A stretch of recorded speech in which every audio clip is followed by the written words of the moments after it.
Hello and welcome to the Coffee Break Harp. I'm Zuzanna, I'm a harpist and harp teacher, sharing knowledge of all things harp in this weekly series.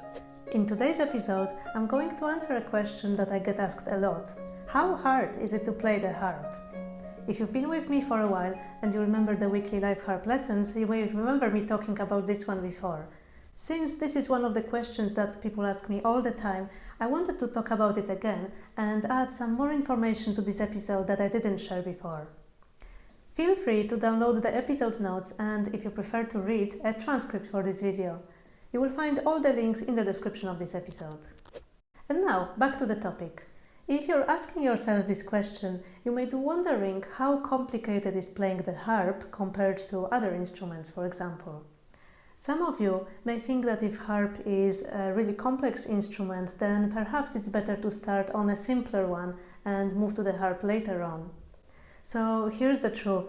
I don't think it's possible to create any sort of scale comparing how tricky or easy different instruments are. Learning any musical instrument will require time and effort, and you may encounter some challenges which will require quite a bit of patience to conquer. Of course, on different instruments these challenges will be different. And today I'm going to start by telling you what's easy on the harp, because it's not all hard work, and then we'll move on to the things that may look overwhelming at first, but are actually fine once you do them a few times. And finally, we will finish with the challenges that will require your attention and some tender, loving care. One of the nicest things about the harp is that you can just come up at it and without much instruction pluck some strings which will make a lovely sound right away. It doesn't matter if you had any previous musical experience or how many fingers you're using. You can create some magical sounds even by playing random notes and using just one or two fingers.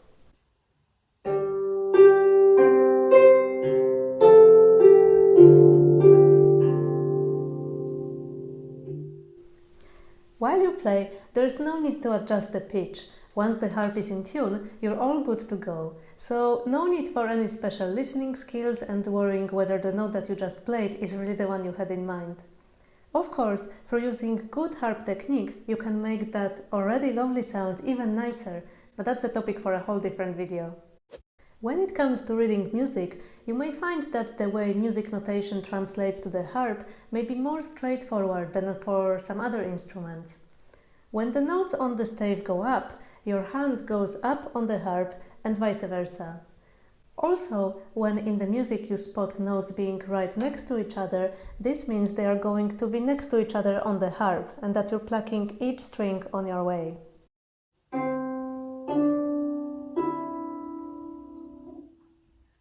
If you can spot what patterns the notes form graphically on the stave, you will find them much more easily on the strings. You probably have heard already this gorgeous sound being created on the harp.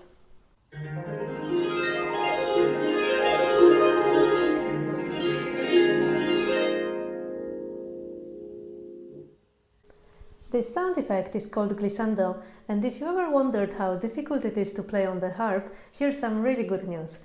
It's one of the easiest things to play on the harp. You simply glide along the strings using either your index finger or the thumb. And yes, there are just these two fingers involved. If you have a harp with levers or pedals, with time you get to know some really nice combinations of those, and you'll be able to create some magic of your own. There are some things that may feel daunting or even overwhelming at the beginning, and when you first try to do them, you may feel like, oh my, I will never be able to do this correctly on my own. And yes, at the beginning, they will require getting slightly out of your comfort zone, but once you do them a couple of times, believe me, you will be absolutely fine. These three things are tuning your harp, replacing broken strings, and transporting your harp.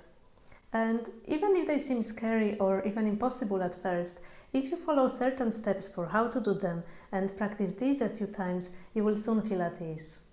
And the really great thing is that if you ever forget anything at all about these three, there are plenty of great tutorials out there to guide you through. So do make sure to save your favorites. I'll put some links for you in the description of this video. Now for the real challenges on the harp. These are the things that may not seem very obvious at first, but where it is really important that you take care to create good habits from the start. The first is the playing technique.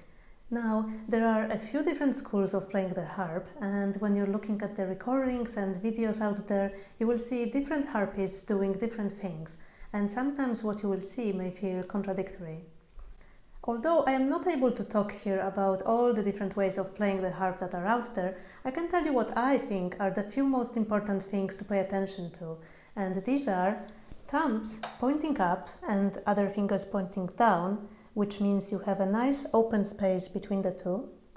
Then pressing gently on a string before you play, letting the finger go completely in or down in case of the thumb, and then letting them relax.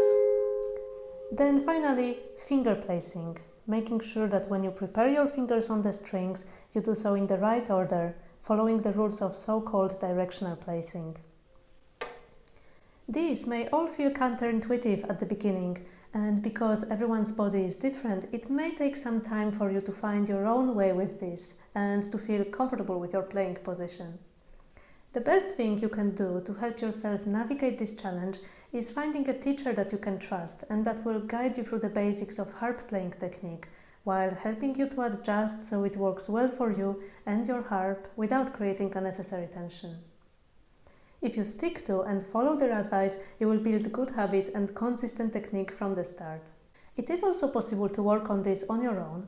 It will require from you a lot of work and even more careful attention to make sure that you don't end up developing unhelpful habits. It's always easier to create good habits when you're starting fresh, rather than getting rid of the old ones later. So keep that in mind, especially if you're at the beginning of your harp journey. Earlier in this video, I talked about reading music, so you may wonder why am I bringing this up again if I said at the beginning that it falls into the easy category. The reason why I'm mentioning it here again is that reading music is also an area where developing good habits can help you a lot at the beginning. Harp is an instrument that does require quite a lot of visual attention. When you come off the strings, putting your hand away and then try to come back, you will need to check if you're landing on the right strings. This means that you need to manage looking at the music with every now and then checking on what's going on in here. I've made a whole episode on that, so if you want to make your life easier while playing the harp with music, I'll put a link for you in the description of this video. When I'm thinking about hands coordination on the harp, I often compare it to learning how to drive a car with a manual gearbox. If you've been there, you may remember that although you were probably perfectly fine finding your gears in a stationary car, it did require some time to learn to manage them while staying in control of steering wheel, looking at the road, reading the signs and all the other things that you need to do while actually driving. You can probably do each of these one at a time, but it does require some learning to get used to managing it all together. The way we use our two hands while playing the harp is quite similar, and sometimes practicing each hand on its own and then trying to put them together with everything else will not guarantee a success straight away, and you will need to repeat a section of piece quite a few times to finally get it.